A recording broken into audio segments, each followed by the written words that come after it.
Hey there, fellow knowledge seekers. Today, we're going to tackle some seriously powerful computers. We're talking exascale supercomputers and quantum computers. These are the heavy hitters, pushing the limits of what computers can do. I gotta admit, those terms get thrown around a lot, but I'm not sure I totally get them. What exactly is an exascale supercomputer? It sounds like something straight out of sci-fi. Picture this, a computer that can do a quintillion calculations per second. Whoa, okay, slow down. A quintillion. That's a one with 18 zeros after it. To put that in perspective, it would take you, me, and everyone we know billions of years to do what this thing can do in 1 second. That's insane. So what makes them so powerful? Are they just like giant versions of our laptops? Think of it more like a massive team of super athletes all working in perfect sync. They use a combo of CPUs, those are like the brains of a computer, and GPUs, which are specialized processors that are really good at handling tons of calculations at once. Like the brains and the muscles? Exactly. And we've actually got real-life examples of these things up and running. Frontier at Oak Ridge National Laboratory is a good example. It was the first to officially hit exascale speeds. Wow, so exascale computing is already happening. How are they different from these exascale giants? This is where it gets really interesting. Quantum computers operate on a whole different set of rules, the rules of quantum mechanics. They don't use bits, which are like tiny switches that are either on or off. Instead, they use these things called qubits. Okay, I remember reading about those. Qubits, they're like those quantum particles that can be in two places at once, right? Exactly. That's called superposition, and it's one of the core principles behind quantum computing. These qubits can be 0, 1, or both 0 and 1 at the same time. That lets them do calculations in a totally different way than classical computers. Instead of a light switch being on or off, it's like a dimmer switch. You can have any level of brightness in between, or even multiple levels at once. And that ability is what gives quantum computers the potential to be exponentially faster for certain types of problems. So it sounds like quantum computers are still kind of experimental. Are they actually doing real-world stuff yet? Not in the same way exascale computers are, no. Quantum computing is still in its early days. There are some serious engineering challenges to overcome. One of the biggest ones is something called qubit coherence. Qubit coherence, what's that? Qubits are super sensitive to their surroundings. Any disturbance, like a vibration or change in temperature, can make them lose their quantum properties. They decohere and mess up the calculation. Trying to build a computer out of soap bubbles, Yeah. super delicate and likely to pop. Researchers are working on ways to protect those qubits and keep them isolated, but it's a constant struggle. And building systems with more qubits, which you need for more complex calculations, is incredibly difficult. Sounds like quantum computing has some growing pains. If they can overcome those challenges, the potential seems huge, right? Absolutely. Quantum computing could revolutionize things like cryptography, materials science, drug discovery, even artificial intelligence. It's like having a key that can unlock doors we didn't even know existed. But for now, exascale computers are still the workhorses of scientific discovery. They're tackling some of the most complex problems we're facing. So we've got these two computing titans, each with its own strengths and challenges. But is it really a competition? Is one going to replace the other? That's a common misunderstanding. It's not about one being better. It's about recognizing they're good at different things. In fact, they might even be able to work together. How could an exascale computer and a quantum computer possibly collaborate? Exascale computers could be super helpful in designing and simulating quantum computers and algorithms.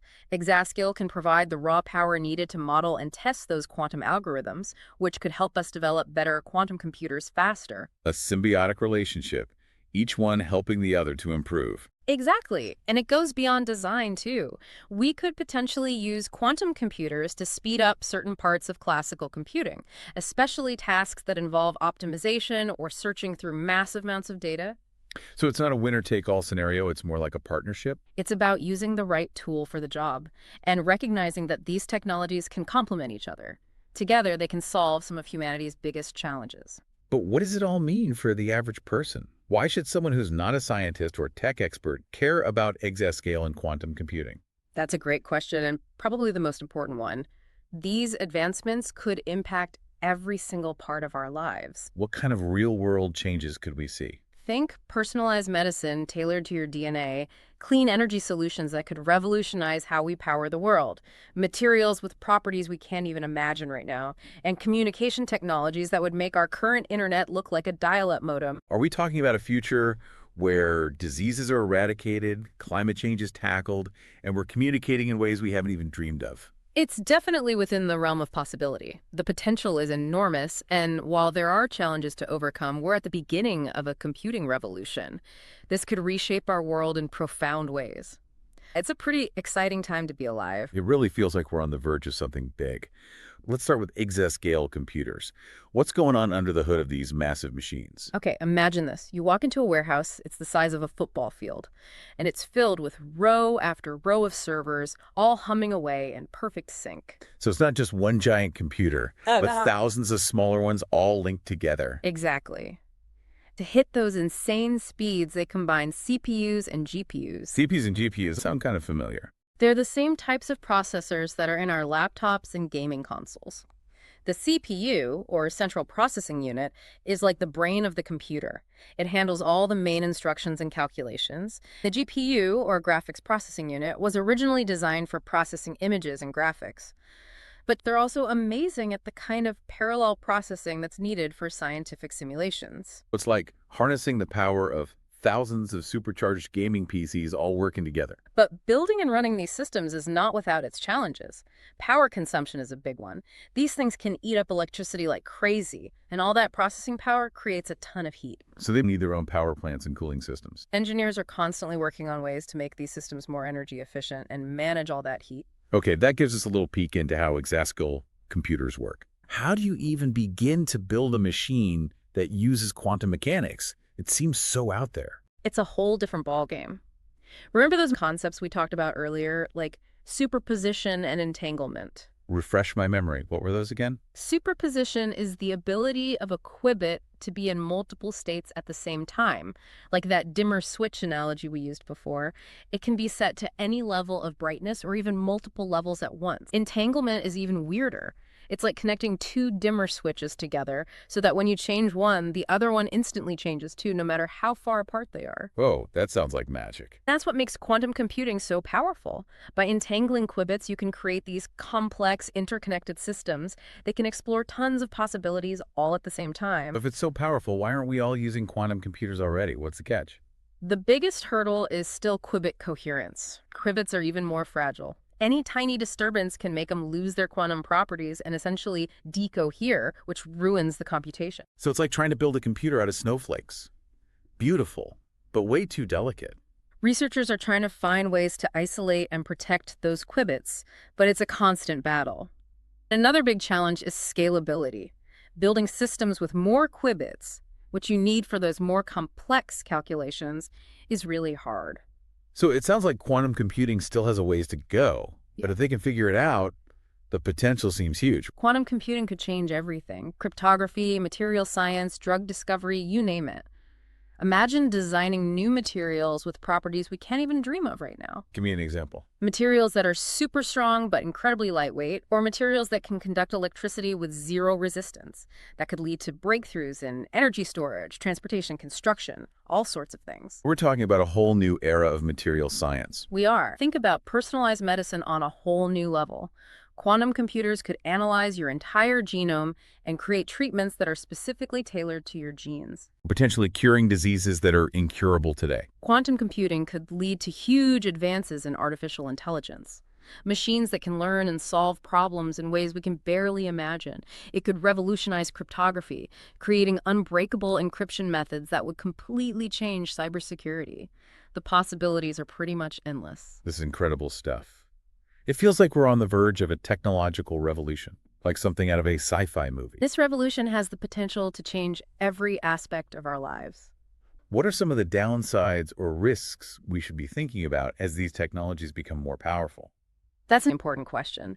Every powerful technology has the potential for both good and bad, and we have to be aware of that. What are some specific concerns we should be thinking about? One of the biggest ones is misuse. In the wrong hands, exascale computing could be used to develop super sophisticated weapons or to create targeted propaganda campaigns that could destabilize entire societies. What about quantum computing? What are some potential ethical pitfalls there? A big worry is the impact on privacy and security. If quantum computers get powerful enough to crack our current encryption methods, it could have a massive impact on everything from online banking to national security. Imagine a world where all our digital communication and financial transactions are vulnerable to hackers. So it sounds like we need to be thinking carefully about how to regulate these technologies as they become more advanced. We need to have open and honest conversations about the ethics of these advancements and develop safeguards to make sure they're used for good. It seems like we're at a crucial point in human history. We have these amazingly powerful tools, but it's up to us to decide how we use them. We need to approach these technologies with a sense of wonder and a sense of responsibility. We need to be aware of the risks while also embracing the incredible opportunities they offer. I think that's a great place to wrap up this part of our deep dive. When we come back, we'll finish up with some final thoughts on the future of computing. Sounds good to me. All right, we're back for the final part of our deep dive into exascale and quantum computing. My brain is definitely full after all that. Yeah, it's a lot to take in. We've covered some wild stuff. Mind-blowing speeds, quantum weirdness, the whole works. But before we wrap up, I want to bring it back to our listeners. What are some key takeaways you hope they'll walk away with? Well, I think the biggest one is that we're living in a time of incredible advancement in computing. Exascale computers are already out there tackling real-world problems. And quantum computing, while still in its early stages, has the potential to change pretty much everything. It's like we're at the beginning of something groundbreaking. Exactly. And it's not just about how powerful these computers are, it's about the different approaches they offer. Exascale is like a super-powered magnifying glass. It lets us see all the tiny details of these incredibly complex systems, and quantum computing is like a skeleton key. It can unlock doors we didn't even know existed. I love those analogies.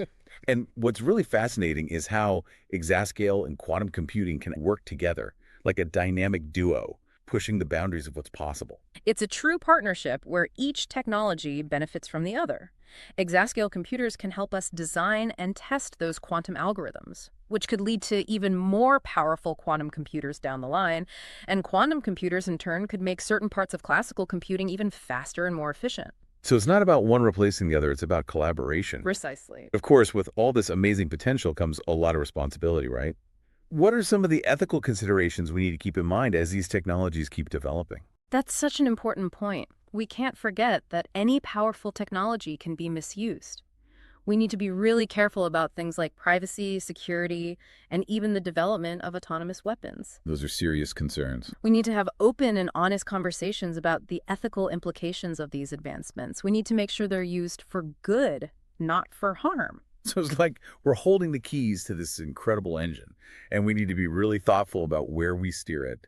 We can't get so caught up in the wow factor that we forget about the potential consequences. We need to develop guidelines and regulations and have ongoing discussions about the values that should guide us as we navigate this uncharted territory. We have the chance to shape the future of computing, to harness these amazing tools to benefit all of humanity. That's the goal. It's a call to action for all of us. Scientists, engineers, policymakers, everyday citizens, we all have a role to play in making sure these technologies are used responsibly. This has been an incredible journey into the world of exascale and quantum computing. Big thanks to our expert guest for sharing your knowledge and insights with us today. These are topics that I'm really passionate about, and I'm always happy to talk about them. And to our listeners, thank you for joining us. We hope you learned something new, broadened your horizons, and maybe even had a few aha moments along the way. The future of computing is full of amazing possibilities, and we can't wait to see what's next. Until next time.